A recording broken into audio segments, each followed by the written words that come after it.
Intonation.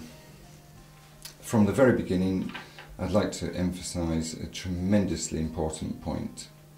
There are many absolutely correct ways to pronounce the English language. Although Great Britain is a small country, it has hundreds of accents. The flexibility and latitude of the English language is one reason why many people from different backgrounds, cultures and nations find the English language so adaptable to their own specific individual tastes.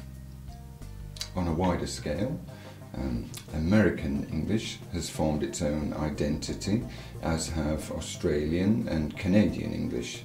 Then again, Indian English is a delightful form of the English language which preserves many linguistic features from a bygone age. Therefore, it's natural to presume and expect that Russian English will also develop its own character, and so it should. So, now let's get started with intonation. As was previously stated, intonation is a very important part of language. It's the sound of language, the music of speech. Every language has its own music, and English is like jazz. If you regard language as music, you will learn it more quickly than you will learn so-called printed English. When you intonate words smoothly, floating from one word to another and with fluent diction, you will sound much more understandable than when you just read each word separately.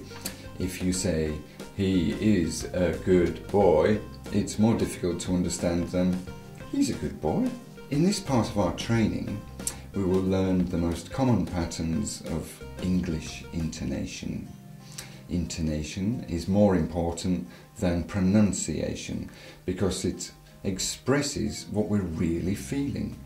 By changing intonation, we can get different meanings even though the word combinations will remain the same.